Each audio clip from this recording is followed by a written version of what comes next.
maganda na yung products ko eh.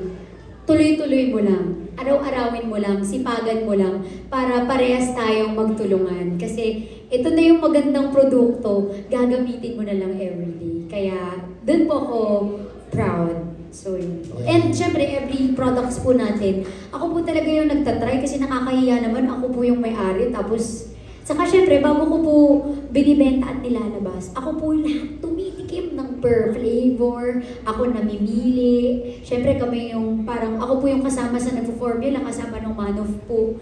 Tapos, yung mga dapat na ilabas na products. Though, ginagayad din nila ako ng Crizel Manufacturing. Pero, syempre, decision ko pa rin. So, parang, tinatry ko. Kaya sabi ko, kapag bigyan niyo ako ng mga products na gusto nyong ipatry sa akin, kapag may nagustuhan ako, yun po yung mga nilalabas ko. Ayan.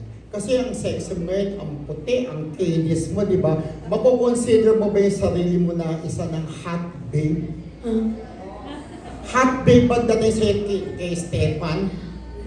Siyempre. Charot. Ang yabang. Mako-consider ko ba na hot babe ako? Pwede siguro yung babe, pero parang layo ko pa sa hot. Pero, alam niyo po, nung pumayat ako, hindi gusto ng mama at papa ko. Ako lang yung may trip nito, pero nga, sa mga hindi po nakakaalam, for health purpose din po, kaya po ako nagpapayat. And, sa tulong ng products ko po, nung nagsa-start ako, alam niyo naman po yan, no? Sobrang laki po nung balakang ko. Malaki po yung puwet ko nung talagang tumaba ako. Tapos, pag nahihiga po ako, since nakaganito, dahil malaki yung butt, hindi na po nakakalapat yung likod ko, parang nakaganto ako. Sumakit po yung likod. So parang ito na yata yung time para magbagong buhay na ako. Parang kung hindi pa yung may sumakit, alam mo naman tayo mga Pilipino, no, kapag sumakit, doon lang magbabago ng buhay. So parang, wait lang. Tapos sabi nung boyfriend ko, syempre may parang, mayroon po kami sa family na diabetic. Sobrang hilig ko po sa matamis. Hindi po ako nagbawas ng kain, pero tinanggal ko po yung sweets. Kaya, kasabay ng aking coffee, na slimming coffee ko po, nagtanggal po ako ng matamis. And since stevia po yun, so perfect talaga. So doon po nag-start ang aking pagpapapayat na journey. For health purpose, hindi po sa kaartihan or hindi dahil lang sa naglabas din ako ng products po. Kwento mo naman kami tungkol din sa Japan. Ano ba nangyari doon? Ito na nga, dahil naka-mic na ako ngayon, perfect na tong Japan natin. Kailan nyo ba plano magpakasal na talaga? Plano? Siyempre, parang nung engage kasi ako, nagulat ako, parang kailangan pala 1 year or 2 years ang pag-aayos po ng wedding, no? At hindi ko rin po in-expect na sobrang gastos palang magpakasal. Hindi ko in-expect. Tapos maarte pa ako. And speaking of Japan, sabi ko sa sarili ko, actually ang unang plano po nun, sa Cappadocia. Sabi ko, gusto ko mag-Turkey, yung parang may mga hot air balloons sa likod, tapos nagkikiss tayo. Ganyan, sabi ko, ay, parang ang mahal pala dun. Parang hindi naman pala kaya ng budget. Tapos, parang sumikip na yung oras namin kasi may visa pa, di ba? Tapos, syempre, dadalhin ko yung makeup artist, dadalhin ko yung photographer, sabi ko, ay, wait, parang hindi ko kaya. Buti na lang, nung nagbago yung isip ko na Japan, syempre, mas mura po ng onte kaysa po doon kasi ang layo din ng flight doon. May nag-sponsor po sa atin na travel agency, which is isa po sa mga ninang ko. Kaya malaking tulong po. So, nung naisip po namin yung Japan, since sobrang favorite at mahal na mahal namin yung Japan, sabi ko, Japan tayo, mag-Japan tayo, ganyan. So, bago pumunta ng Japan, yung mga inspo doon, lahat na nakita ko na, lahat na pwedeng mag-picture na inspo sa Japan, nakita ko na. Kaya yung vendo machine na yan, nakita ako na yan, na-i-google ko na lahat-lahat. So, nung pumunta kami doon, talagang full of love, excited, prenup, ganyan. Tapos, umuwi kami, wow, excited sa mga pictures, upload. Pag-upload, the next day pagkagising, parang viral ako. Sabi ko doon sa jowa ko, anong meron? Bakit parang ang dami yatang nagagalit? Tapos hinahanap ko, saan nagagalit? Dahil ba nag-kiss tayo sa gitna ng Shibuya? Or kasi hinahanap ko kung saan ba yung dun sa ganito, sa ganyan? Tapos meron kasi kami nung picture po sa ilalim ng train. Syempre mga Japanese po, mabibilis kumilos. I mean, busy sila pag pupunta ng work, uuwi ng work, di ba? Train yung pangunahin nila sa kasi parang, dun ba sila nagalit? Pagkatingin ko, dun sa vending machine, sabi ko. And nagulat po ako kasi dun sa vending machine, yun po yung pinagkaguluhan na shoot namin nung nagsha-shoot kami doon. Kasi nga, lahat ng mga dayuhan, parang wow, hindi na lang nila masabi, wow, taray naman ito. Taray, parang ang cute naman niya, ang tapang-tapang niya naman, parang ganon. Tapos, yung host namin po sa Japan, which is half Japanese, half Filipino, yung mga Japanese na nasa gilid, nagko-comment, model daw ba ako? Taray, model ako. Nagmukha pa akong model. So talagang yung compliments nung nag-shoot kami doon, very overwhelming. And syempre, may permission sa authority, kaya parang, ano nangyari? Ba't parang ganito? So, nung lumabas, I deleted the photo, pero hindi lahat ng photos. Yun lang talaga, kasi parang yun talaga yung pinagdiskitahan nila. Pero, sa mga na-offend, na mga nagalit, na mga Filipino, or yung mga OFW po, pasensya na po. And, dun sa tinanong ni Tito kanina sa akin, ano nga bang lesson na nakuha mo? I think, maging sensitive enough, parang kahit may permission, kahit pwede, intindihin mo rin kung ano yung mararamdaman ng mga makakasama mo or makakakita nun. Yun yung lesson na naisip ko.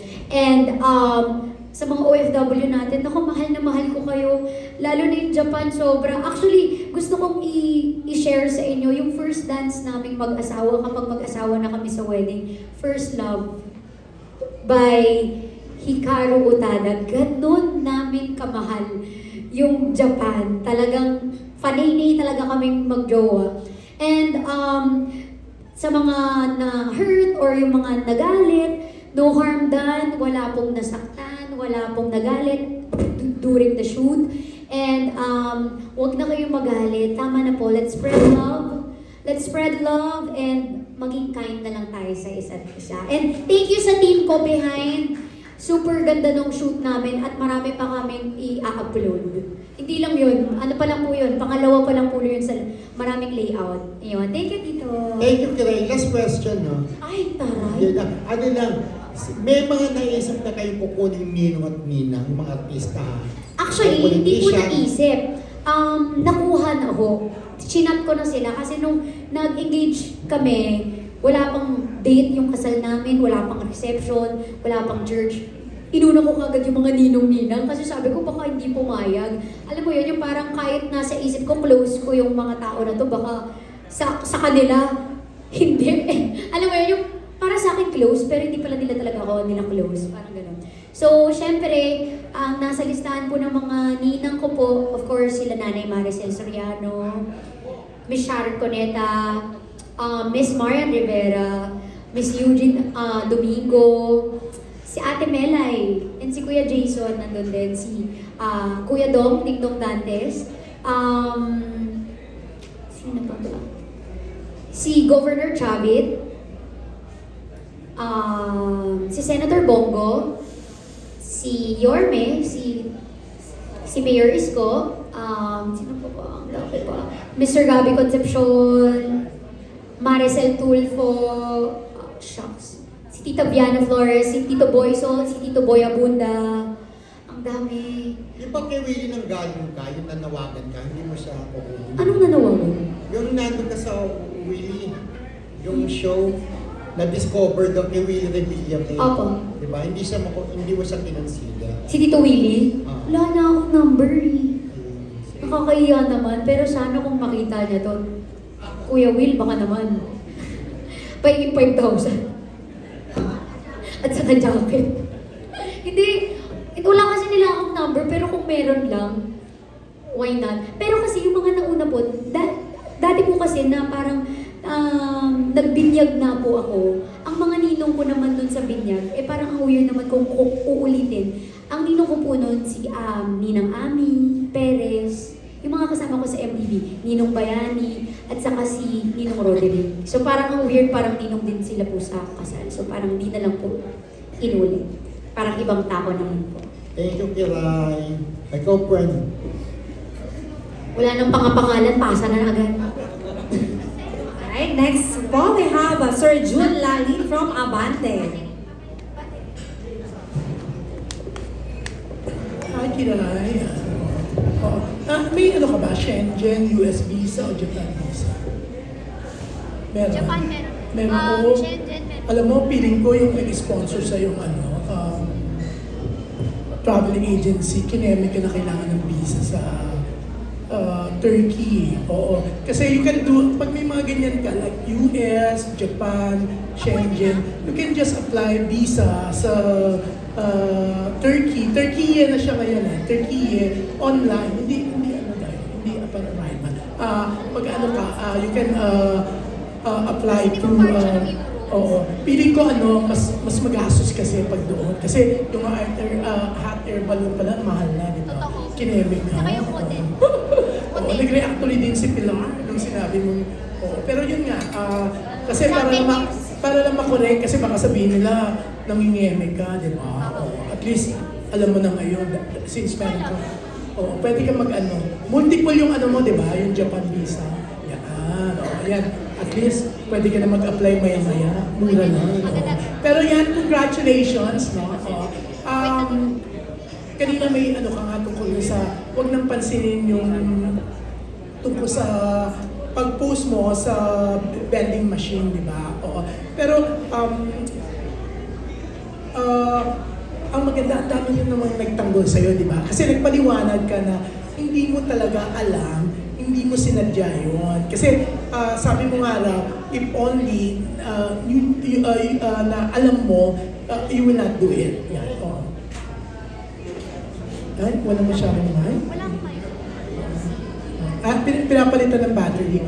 Tumakbo sa 7-Eleven, bumili. Yan. So we have to wait. Yan. Kaya nga, nakakahiya naman sa isang July. Pinuntahan pa naman ako. Napakabongga pa naman ng eto na, hindi, abang nihintay, eto, bibigay ko muna sa itong mic. Ang laki ng venue, walang... Pare naman. Ayun, bigay mo na lang kay Tito Junior. Hindi ko alam na pwede pala yun kapag may Japan visa ka, pwede na pala yun. O siguro, syempre isa rin sa mga kinonsider ko, ang mahal ng hotel. Syempre, sa Japan, madali pag Airbnb kasi naka-Airbnb kami nun sama-sama. So siguro, I consider din po. Pero pangarap ko ang Cappadocia, sobra. But anyway, siguro pag 10 years namin, tsaka ako babalik doon.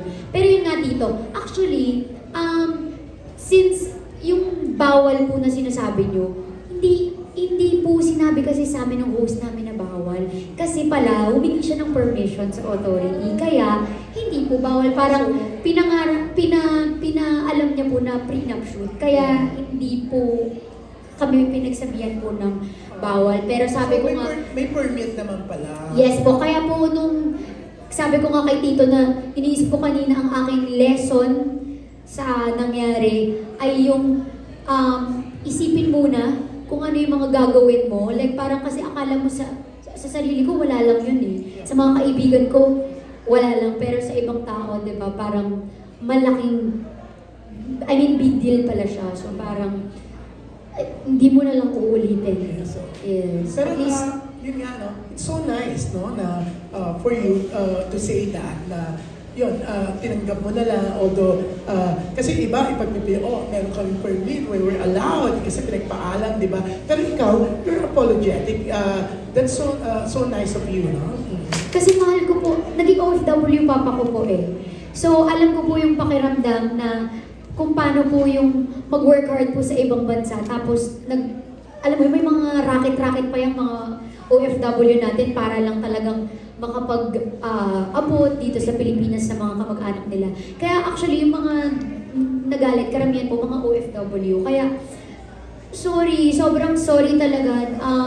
Hindi ko minimin na magalit at hindi ko minimin na mag-viral at mag-trending. Kung ganun lang, naku, kung pwede ko lang ulitin, sana hindi na lang talaga ako nag-viral kung ganun lang po yung mangyayari. Alam mo yun, kahit hindi nyo na lang ako kilala, okay na yun. Basta kung ganun naman po yung kakalabasan. Pero, ang point ko lang, kung maiuulit ko lang, hindi ko kayo gagalitin ng ganun at hindi ko na yun uulitin. Kaya, very, very sorry and huwag na kayo magalit. Let's spread love and I love you all. Yan, at least nalinaw mo na kaya ginawa niyo, pinagpaalam. Opo, pinagpaalam po. Every tito, every locations. Alam mo, ikukwento ko lang kasi nung pumunta ako sa Japan, syempre inalam ko yung culture nila, no? So, meron doon, ang ganda ng mga flowers. Na pumunta kami sa Kamakura, yun yung location po, by the way, ng Slam Dunk. Opo. So, pumunta kami doon kami parang sabi ko, gusto ko mag-prenup doon. Meron doon mga flowers na magaganda. Sabi ko, gusto ko mag-picture. Tapos sabi nung host namin sa Japan, wag na wag. Yan yung pinakabastos sa mga Japanese. Sabi ko, bakit? Kasi meron daw doong na aksidente, nagpakamatay or may namatay. Kaya po pala may mga flowers. So, umalis kami doon, hindi kami dumikit, hindi kami lumapit. So, syempre tayo naman po, no, kapag may sinabing hindi pwede, kapag may sinabing i-delete, kapag may sinabing hindi pwede gawin. Sabi ko nga po, proud na proud ako. Aminin niyo po, ang mga Pilipino kapag pumupunta sa ibang bansa, sobrang bait. Tayo, pag nasa labas, lakad. Kahit saan, maglalakad ka, kahit naka-go yung sasakyan, maglalakad tayo. Pero pag nasa ibang bansa, mag-stop talaga ako. Diba? Super walk pa tayo ng very light lang para maramdaman natin na sumusunod tayo sa batas nila. So, ba't ko naman po gagawin na gumawa ng ikakasama po natin, no? Or bawal po. Kaya talagang hindi ko intensyon na magalit kayo or intensyon na gumawa ng bawal. Kaya sa mga nagalit po, huwag na tayong magalit. Gamitin po yung products ko para pumayat na lang tayo at pumuti ang puwet natin. And speaking of pumayat, kasi kanina sabi mo sa amin dito, nagulat kami, tumaba ako. Oo. Tumaba So, po. napatingin ako sa katawan ko, parang na-tension ako sobra. Oo. Diba sa sinabi mo? Tapos, nung tanongin ka ni Rose kung ano yung waistline mo, sabi mo 21. Oh, so mataba ka sa waistline. Opo, kasi ng po yung first 21. shoot ko, hindi po yung kasama yung mga models po na kasama natin. Yung first shoot ko po kasama yung green na mga products ko. 32 kilos po ako noon. Ngayon 34 po ako. Anong waistline mo that time? Same po, 21. 21. Ewan ko, parang medyo bloated lang ngayon yung mukha ko or medyo mas lumaki yung braso ko. Pero yung waistline pareho lang.